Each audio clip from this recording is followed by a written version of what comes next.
Hello! Bienvenue dans cette nouvelle vidéo. Aujourd'hui, on se retrouve pour parler du consentement. Avant de parler du consentement, je te fais un petit check-up parce que pour toi, la vidéo, entre la précédente vidéo et celle d'aujourd'hui, bah, il s'est passé le délai habituel. Mais pour moi, il s'est passé plusieurs jours, voire plusieurs semaines. Et en fait, j'ai vraiment tardé à refaire cette vidéo parce que la notion de consentement, c'est une notion qui mériterait qui mériterait d'être centralisé et détaillé dans une seule vidéo complète. Mais faire ça, ça risque de faire une vidéo assez longue et j'ai peur que ça soit imbuvable pour toi. Du coup, j'ai pris quelques jours pour essayer de me sortir de mes conditionnements de juriste, de bien expliquer, voilà, d'avoir cette envie de bien expliquer, de bien tout dire et de donner toutes les informations pour avoir la vision globale. Et je me suis reconnectée à elle ce matin en me disant qu'en fait, effectivement, le but de cette série de vidéos Autopsie du RGPD, c'est vraiment de découvrir le sujet, de se dédramatiser, pas forcément de former des experts, même si je sais que j'ai des consoeurs et des confrères qui sont en train de passer la certification de compétences DPO qui regardent mes vidéos, parce que forcément, hein, ça dégrossit le sujet et ça rend le, le RGPD vachement plus accessible, hein, on va pas non plus déconner.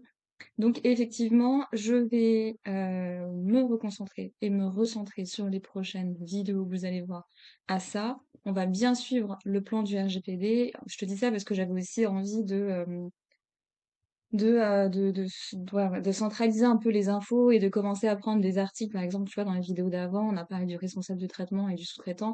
Il y a des articles évidemment plus loin dans le RGPD et j'avais envie de les mentionner et de tout centraliser, mais je vais pas faire ça. Je vais suivre le plan du RGPD et toutes les informations complémentaires que je veux faire et que je veux créer. Je les mettrai dans des vidéos spécifiques.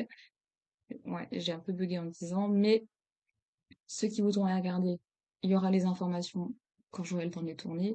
Et sinon, on se concentre, on reste connecté à la présentation du RGPD pour simplement dédramatiser le sujet, le rendre accessible et comprendre pourquoi ça nous concerne et pourquoi c'est important. Et je vais pas rentrer dans la technicité aujourd'hui de la notion de consentement, même si évidemment elle est super intéressante. On va juste voilà, suivre le RGPD tranquillement, suivre le contenu avec les commentaires, et voilà. Très contente d'avoir fait ce petit disclaimer, j'avais besoin de te le partager. Du coup, ce qu'on va faire, c'est que on va se relancer, on s'était arrêté sur la notion de consentement. Je vais zoomer, boum, baisser ma tête parce qu'il n'y a pas besoin qu'elle soit aussi grande, et te parler du consentement. Le consentement, c'est... c'était quoi la phrase que j'avais? Attends, parce que du coup, forcément, tu penses bien. Au fin du présent règlement. Ok, d'accord. Attends, je reviens, pardon. Au fin du présent règlement, on entend par consentement de la personne concernée toute manifestation de volonté libre, spécifique, éclairée et univoque pour laquelle la personne concernée accepte par une déclaration ou par un acte positif clair que des données à caractère personnel la concernant fassent l'objet d'un traitement. En gros, on te dit que pour pouvoir utiliser ta donnée personnelle, une des raisons légales pour pouvoir l'utiliser conformément au RGPD, c'est le consentement. Il faut que tu consentes à ce qu'on utilise ta donnée personnelle. Et évidemment, derrière ma tête, tu vois qu'il y a un petit considérant 32. On va y aller. Je vais mettre pause le temps de scroller et puis je te retrouve tout de suite. Et boum, me revoilà. Alors, tu vois dans ce considérant 32, et on va aussi voir le considérant 33, des petites précisions concernant cette fameuse notion de consentement comme elle a été décrite dans le RGPD. Et ah oui, j'ai oublié de te dire, il y a un petit guide du consentement que je vais analyser et je vais te présenter dans une vidéo unique. Le guide, il est ouais, ouais. C'est les lignes directrices. Et quand je vais réanalyser ça pour t'en faire une vidéo vivable, on pourra centraliser toutes les notions dedans. Bon, bref, je m'éparpille. Dans ce paragraphe, on voit plusieurs choses. On voit qu'il y a effectivement ici une définition complémentaire de la notion de consentement. Ici, tu vas voir qu'il va y avoir un petit exemple pour illustrer cette notion de consentement avec évidemment un site internet, parce que bon, 2022, c'est un peu facile. Ici, on va avoir une petite exclusion une petite présentation de situation de quand est-ce qu'il n'y a pas de consentement. Et ici, après, on va voir effectivement le consentement lorsqu'il y a plusieurs finalités, autrement dit plusieurs utilisations de ta donnée personnelle. Si on veut ton consentement pour plusieurs utilisations de ta donnée personnelle, ben, on va voir dans ce petit paragraphe comment il faut faire. Dans le considérant 33, on va parler de la difficulté d'identifier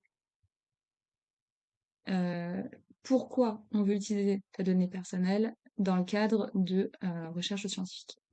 Voilà. Et on va parler évidemment du consentement avec ça. Petite présentation très rapide, maintenant on s'y met. Le consentement devrait être donné par un acte positif clair, par lequel la personne concernée manifeste de façon libre, spécifique, éclairée et univoque son accord au traitement de données à caractère personnel la concernant. Donc là, en fait, on reprend simplement ce qu'on a vu dans l'article 10, pardon, pas dans l'article, mais dans le point 11 de l'article 4 du RGPD. Par exemple, au moyen d'une déclaration écrite, y compris par voie électronique, ou d'une décision orale. Donc là, c'est des exemples de quels sont les moyens de collecter le consentement. Cela pourrait se faire notamment en cochant une case lors de la consultation d'un site internet, en optant pour certains paramètres techniques pour des services de la société de l'information, ou au moyen d'une autre déclaration ou d'un autre comportement indiquant clairement dans ce contexte que la personne concernée accepte le traitement proposé de ces données à caractère personnel. D'accord? Là, en gros, effectivement, ça complète avec l'exemple, effectivement, en cochant une case lors de la consultation d'un site internet, ça illustre une des possibilités de récolter un consentement qui est catégorisé comme libre, spécifique, éclairé, univoque. Tu vas, si tu es une consoeur, un confrère, tu vas souvent voir, ou une future consoeur confrère, tu verras ce qu'on appelle le consentement élu. Le consentement élu, c'est E pour éclairé, L pour libre, U pour univoque et S pour spécifique. Voilà, c'est juste que c'est plus facile à refaire comme ça. Il ne saurait dès lors y avoir de consentement en cas de silence, de cases cochées par défaut ou d'inactivité. Et là, tu vois toutes les cases pré-cochées en te disant sur les sites internet quand tu vas, par exemple, télécharger un livre blanc ou donner tes données, ton consentement pour avoir des promotions patati patata, toutes les cases pré-cochées, bah, c'est pas conforme au RGPD. Parce que il faudrait que le consentement soit actif, il faut qu'il soit positif, ça veut dire qu'on accepte, on fait une action pour accepter l'utilisation de la donnée personnelle, pas qu'on ne soit dans l'inaction parce que ça a déjà été pré-coché, par exemple. Le consentement donné devrait valoir pour toutes les activités de traitement ayant la ou les mêmes finalités. Je continue, t'inquiète pas. Lorsque le traitement a plusieurs finalités, le consentement devrait être donné pour l'ensemble d'entre elles. Là, en fait, ce que ça veut dire, c'est que si tu demandes le consentement pour utiliser la donnée personnelle de la personne et que tu veux utiliser cette donnée personnelle pour faire plusieurs choses, il faut bien que tu demandes le consentement pour chacune des choses précisément. Et tu ne peux pas englober le consentement pour toutes ces choses avec une seule demande de consentement. La seule raison pour laquelle tu peux englober ta demande de consentement pour plusieurs activités, pour plusieurs choses, c'est si les activités et les choses sont similaires. Typiquement, je ne sais pas si tu remarques en ce moment, et ça c'est super cool, quand tu t'inscris à un webinaire. Quand tu t'inscris à un webinaire, maintenant tu as les cases qui sont plus pré-cochées, qui disent j'accepte de donner mes données personnelles à des fins de m'inscrire à l'événement. Bon, jusque-là, merci. Accepter les conditions générales d'utilisation et de vente patati patata. Bon, jusque-là, merci aussi, parce que ça te permet d'accéder au service. Accepter de recevoir des promotions des partenaires. Là, tu dis oui, non.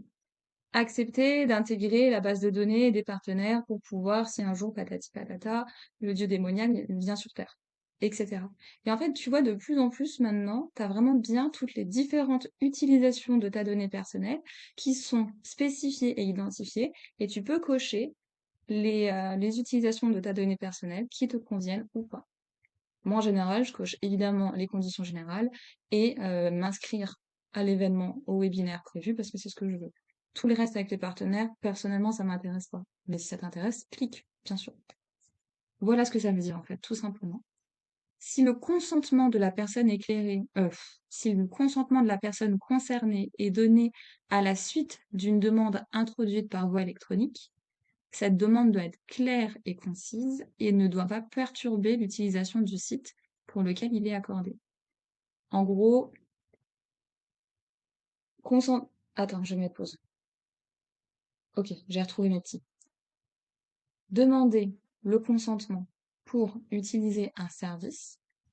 Cette demande de consentement ne doit pas perturber l'utilisation du service pour lequel il est accordé. Non, je sais que je viens de répéter ce qui est écrit. Quand tu collectes le consentement de la personne, ça ne doit pas inutilement perturber l'utilisation du service en question. Ok, dans ma tête, c'est super clair, mais j'espère que si ça n'est pas dans la tienne, tu me diras. Tu m'écris dans les commentaires ou tu m'appelles et voilà.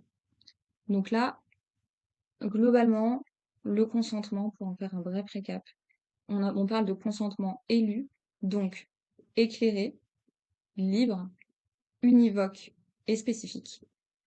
Et évidemment, dans le petit guide, non, c'est pas celui-là. Dans le petit guide des familles et dans les articles après du RGPD, on rentrera en détail sur cette notion et forcément des définitions sur les critères que je viens de te partager. Mais sache que si tu devais retenir deux, trois choses de cet article, selon moi, c'est que, un, le consentement doit être positif. Il faut se mettre en action, faire quelque chose pour donner positivement son consentement. Il peut pas être présumé avec des cases précochées, par exemple. Il faut aussi que tu saches que le consentement doit être donné pour chaque utilisation de ta donnée personnelle. Donc tu dois avoir le choix de refuser certaines utilisations de données personnelles parce que c'est parce que tu as envie. Oh, elle était un mot pas ou cette fin de phrase. Non, c'est pas grave. Et, euh, et voilà, je pense qu'on est pas mal. Bon, allez, je m'arrête là parce que je suis clairement en train de broder et ça se voit beaucoup trop et je ne fais pas de montage. Donc, on se retrouve très vite pour la prochaine vidéo. Normalement, le prochain article qu'on va voir, c'est la violation de données à caractère personnel. Bye bye!